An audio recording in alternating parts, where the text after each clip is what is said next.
হ্যাঁ মা, টাকা জোগাড় হয়ে গেছে। আমি গ্রামের জন্য এখনই টাকা পাঠিয়ে দিচ্ছি। এতগুলো টাকা! আরে, এই টাকাটা তো ওই দাদাটার পড়ে গেছে মনে হয়। দাদা, ও কি করছো তুমি? তোমার কি মাথা ফাতা খারাপ হয়ে গেছে নাকি? আরে এই টাকাটা ভগবান আমাদেরকে দিয়েছে। চলো এই টাকাটা নিয়ে আমরা বাড়ি চলে যাই। আরে, কিন্তু এই টাকাটা তো ওই দাদাটার পড়ে গেল। চলো আমরা গিয়ে দিয়ে আসি, বেশি দূর যাইনি মনে হয়। চুপ করো তো।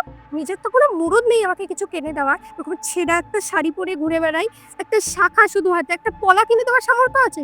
নুন আনতে পান্তা পড়ে দুবেলা দুমুঠো খাওয়াতে পর্যন্ত পারো না। আর ভগবান খুশি হয়ে এই টাকাটা দিয়েছে। তুমি এটাও চাও আমি ওকে গিয়ে ফেরত দিয়ে দিই? কোনো দিনও না। এই টাকাটা আমি কোনোভাবেই ফেরত দেবো না। এই টাকাটা আমাকে ভগবান দিয়েছে, আর এই টাকাটা আমার কাছেই থাকবে। আমি আর কোনো কথা শুনতে চাই না। শোনো, ভগবান না এরম ভাবে কাউকে টাকা দেয় না। সৎ পথে সৎভাবে টাকা দেয়। না না, এই টাকা তুমি আমাকে দাও, আমি ওকে দিয়ে আসি। না, একদমই না। এই টাকাটা আমি ফেরত দেবো না। তুমি আমার সাথে এক্ষুনি বাড়ি চলো। চলো। কিন্তু শোনো, তুমি এখানে বসো, আমি গিয়ে তৈরি হয়ে আসছি। কিন্তু আমার মনে হয় টাকাটা ফেরত দিয়ে দেওয়া দরকার। আরে এতগুলো টাকা বেচারার পড়ে গেছে, কোন সমস্যার মধ্যে আছে কি জানি। এই তুমি বেশি উদার হওয়াটা বন্ধ করো তো। এই টাকাটা দিয়ে না আমি দুটো ছোট ছোট কানের বানাবো সোনার। একটা পাতলা চেনও হয়ে যাবে। আর তোমাকে অত চিন্তা করতে হবে না, তোমার জন্য একটা আংটিও বানিয়ে দেবো। না না, আমার ওই সোনার আংটি ফাংটি লাগবে না। ওই টাকা দিয়ে তোমার যা লাগে তুমি কেনো। কোনো অসৎ টাকার কোনো জিনিস আমি নিতে চাই না, বুঝলে? চুপ করে তো, সবসময় জ্ঞান দিতে থাকে। হে ভগবান, এতগুলো টাকা বেচারাটা পড়ে গেল, আর আমার এই লোভী বউটা টাকাটাই ফেরত দিতে চাইছে না। কোন সমস্যার মধ্যে আছে কি জানি দাদাটা। কি যে করি এখন। দাদা, তুমি কি রাস্তায় কিছু টাকা দেখেছো? না দাদা, আমি তো দেখিনি। আচ্ছা, এই টাকাটা তোমার কিসের দরকার ছিল বলো তো? গ্রামের বাড়িতে না আমার বাবা মারা গেছে। বাবা সৎ কাজ করার জন্য মাকে টাকাটা পাঠানোর খুব দরকার ছিল।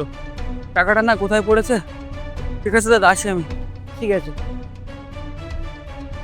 এই ঈশ্বর, ওর বাবার সৎ কাজের জন্য টাকাটা প্রয়োজন ছিল, আর সেই টাকা দিয়ে আমার বউ সোনা গয়না কিনতে চাইছে। ছি, নিজেও তো নরকে যাবে, সাথে আমাকেও পাঠাবে।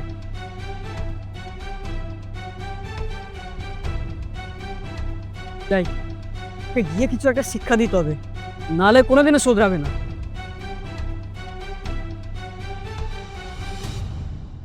চলে এসেছো? দেখো আমি তৈরি হয়ে গেছি। চলো এবার। ও হ্যাঁ, আমাদের তো লেট হয়ে গেছে, চলো। আহ, শোনো, তোমার ভাই আমাকে ফোন করেছিল।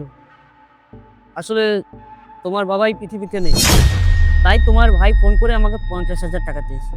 কিন্তু আমি পরিষ্কার বলে দিয়েছি আমি এত টাকা দিতে পারবো না। চলো আমরা দোকানে যাই, চলো। কি জাদা কথাবার্তা বলছো? আমার বাবা আর নেই মানে? হে ভগবান, এগুলো কি হলো? আমি দোকানে যাবো, আমার বাবা নেই? কি জাদা কথা বলছো তুমি? আরে তাতে তোমার আমার কি? তোমার বাবার বয়স হয়ে গেছে, কিছুদিন পর এমনি চলে যেত। ফালতু কাজে এই টাকা নষ্ট করে লাভ আছে? এই টাকা দিয়ে বরং আমরা সোনা কিনি, তাহলে এই টাকাটা কিছুদিন পর আমাদের ডবল হয়ে যাবে, তাই না? চলো। তুমি কি জাতা কথা বলছো? তোমার মাথা খারাপ হয়ে গেছে? আরে সোনা ডবল হবে মানেটা কি? পারবে টাকা আমার দরকার নেই, আমার কোনো টাকা দরকার নেই, আমি সোনা কিনবো। আর এই টাকা তুমি আমার ভাইয়ের কাছে পাঠাও।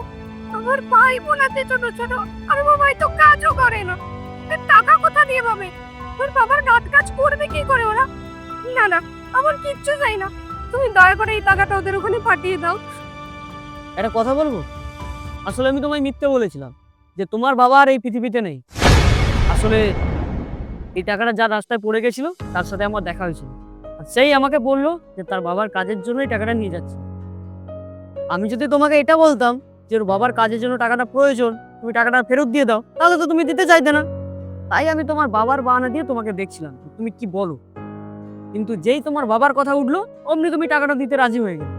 আসলে কি বলো তো, এই পৃথিবীতে না সবাই স্বার্থপর, সবাই খালি নিজের স্বার্থটাই বোঝে, অন্যের কষ্টটা কেউ দেখতে চায় না। তুমি ঠিকই বলেছো। তুমি কত স্বার্থপরের মতন কথা বলছিলাম। ওর মনুষ্যত্ব জ্ঞানটা পর্যন্ত হারিয়ে গেছিল কিছু টাকার জন্য। না না, এই টাকাটা আমার লাগবে না। তুমি ওই দাদাটাকে দিয়ে দাও। উনি বেশি দূর যায়নি, উনি কাছাকাছিই আছে। তুমি দয়া করে টাকাটাকে দিয়ে আসো। আচ্ছা ঠিক আছে, তুমি যে তোমার এই নিজের ভুলটা বুঝতে পেরেছো এটাই অনেক। আমি ওকে গিয়ে টাকাটা ফেরত দিচ্ছি। আর আমি ওকে এটা বলবো যে টাকাটা রাস্তায় পড়ে গেছিল, আমি রাস্তা থেকে ফিরিয়ে দেবো। তুমি ঘরে যাও, আমি আসছি।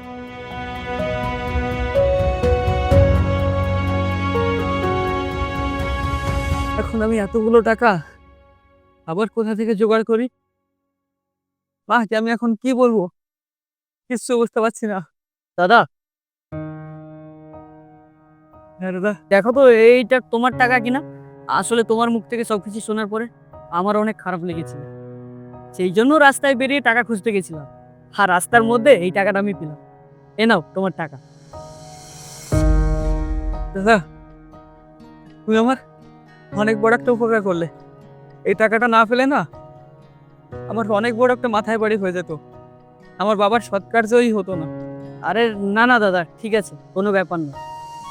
আসলে বেঁচে থাকতে থাকতে মানুষ কোনো কিছু আশা করে না, কিন্তু মরে যাওয়ার পরে সবাই চায় তার শেষ কাজটা যেন ভালোভাবে সম্পূর্ণ হয়। আর এখনকার দিনে তো অর্ধেক ছেলে মেয়েরাই মা বাবাকে দেখতে চায় না, কিন্তু তুমি তো অনেক ভালো ছেলে, তোমার বাবার শেষ কাজটা তুমি সম্পূর্ণ করতে চাইছো ভালো করে। আমারও অনেক ভালো লাগলো, তোমার টাকাটা তোমাকে ফিরিয়ে দিই। যাও গিয়ে বাবার শেষ কাজটা ভালোভাবে সম্পূর্ণ করো। ঠিক আছে, আসছি দাদা। ভগবান যা করে ভালোর জন্যই করে। অনেক ভালো লাগলো, আমি একটা ভালো কাজে উপকার করতে পারলাম।